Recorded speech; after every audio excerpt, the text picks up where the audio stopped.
Should make millionaires donate to food banks. We'll be joined by the heir of the 7-Eleven convenience store fortune, Mary-Anne Thompson-Frenk. Welcome a guest to the show. This is Mary-Anne Thompson-Frenk. As we are asking if all millionaires should be made to donate to food banks. We're taking your calls on this in just a moment. 0207 862 2222 is the number to get in touch, so get those views in now.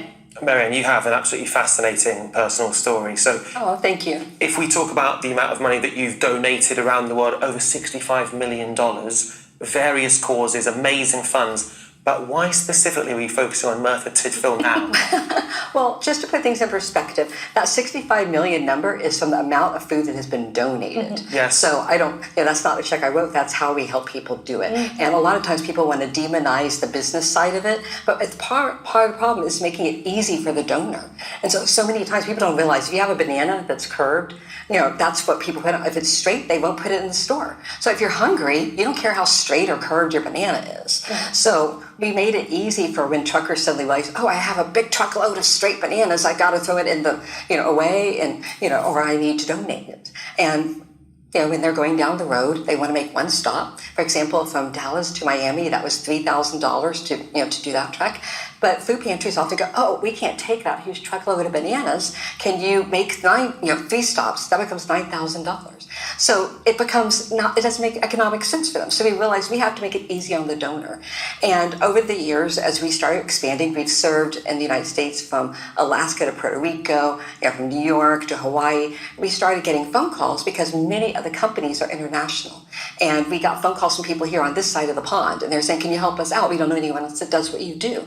And we were able to get 4 truckloads into the Ukraine. And over the years, we started hearing more and more about here in the UK. You have a 15% poverty rate. That means 15% of households here do not have access to food. When you start looking at households with children, that rises to 20%. Yeah. When you start looking at the amount of places where it's really, really bad, even higher than 20%, you're talking London and you're talking Wales. So when we went there, we don't like reinventing the wheel. We like saying who's already doing it because we'd rather collaborate with them. But we discovered that in Merthyr Tydfil, and I give credit to Sky Andrew, who's a past Olympian with Planet Pink, he let us know about it. And he told us, you got to check this place out. And we went there, we saw a tree growing out of what used to be a bank. We saw, these people are completely forgotten.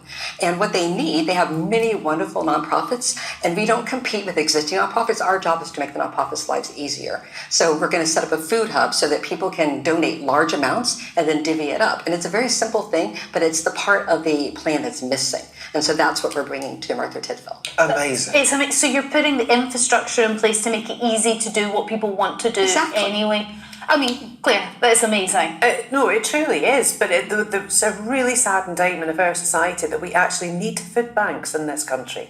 That's the issue that I have. Mm-hmm. And I think it's remarkable what you are within in terms of your infrastructure, what you're being able to bring to the table here. And it's great you're not competing with Trussell Trust or any of the others, but the issue is as well, the food that's there, can the people actually cook with it? Do they have kitchens that are equipped, to cook? Lots of people don't. Kids have been brought up with ping meals, meaning you put an ultra-processed food dish into the microwave and that's the ping, that's what they get to eat. I think we need education as well. I think if we can take it one step further in terms of developing what you have as a recipe and taking that, using the analogy, taking that to the society that is desperately in need of not only food, but lifestyle skills, education in how to cook, how to sit down as a family. I think if we can get all that together, then hopefully we won't have any need for food banks. I absolutely love you. We're seeing a huge rate of diabetes run up. And so what a lot of people don't realize when you see people who are dealing with obesity and diabetes, and they're like, how is this happening where you're struggling with food? And what they don't realize is that these areas where people can't afford food, what often is the healthy food is what so they can't afford. And so you end up having these rates because the families that are actually struggling with this, a majority of them end up not being able to afford the vegetables, not being able to afford the fruit. Those are some of the first things that go because it's cheaper to buy the fast food. Mm-hmm. So yes, education is absolutely important. Well, we're going to take some calls on this and see what you think at home. Eileen from Lancashire, you've heard what Mary-Anne has to say. It's hard to disagree with. Do you think that all millionaires should be compelled, I suppose, to donate to food banks? I do not think it's possible to get anybody who has earned the money that they have to give it to anybody. It's a very nice and generous thing to do, but you can't force them because they've earned it, they've acquired it.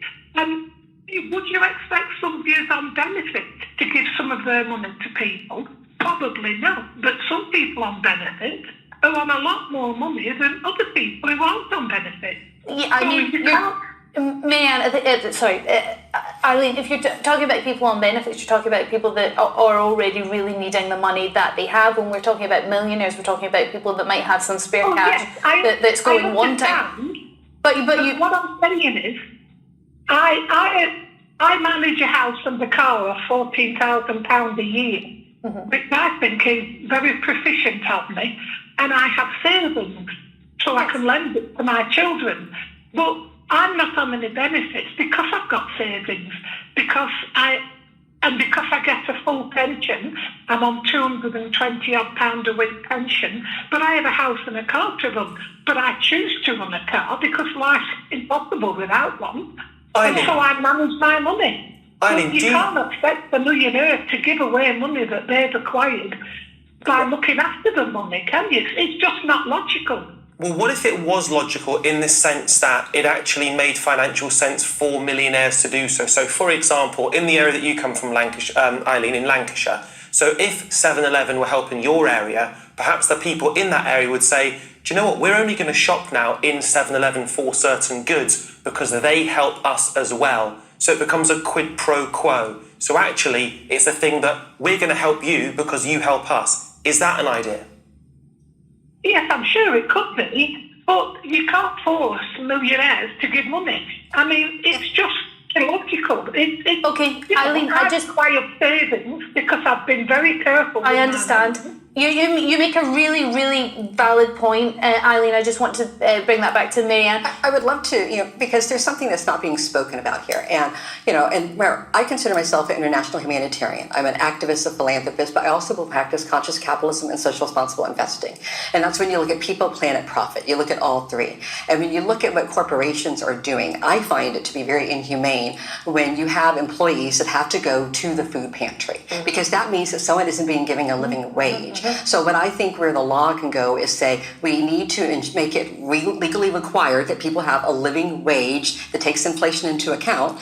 And then after that is done, if there's extra surplus, then the companies can donate, and the individual millionaires who own the companies can donate. But first, what is legal and what I would suggest would be that the companies are required to provide a living wage, because that will actually answer a lot of the challenges you're talking about. Yeah. And Coco, this is kind of in your space of a living wage should be something that should just be the normal, and a real living wage. Yeah, I mean, I think I'd just like to say, not so much about millionaires. I know you can be a millionaire and not necessarily have a lot of cash, but when you're looking at billionaires and the ultra wealthy, they have more money than they can possibly spend. They simply cannot spend it. So what do they do with it? They put it places. They put it in property. They put it in land. They put it in stocks. Also that. There's limited property. There's limited land. That drives the prices up for everyone. So you cannot be ultra wealthy without having, in some way, taken from someone else. Why my generation can't get on the housing ladder. So for me, I don't think it's going to the ultra wealthy saying, oh, would you like to do this? I think it's saying, listen, you accumulated your wealth and it cost other people life.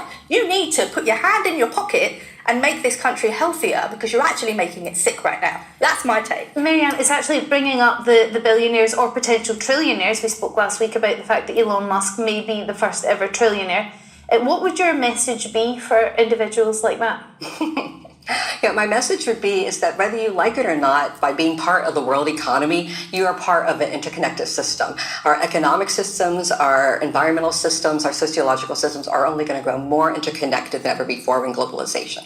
And if you're talking about being a trillionaire or a billionaire or a millionaire, you are relying on that system. No one makes it alone.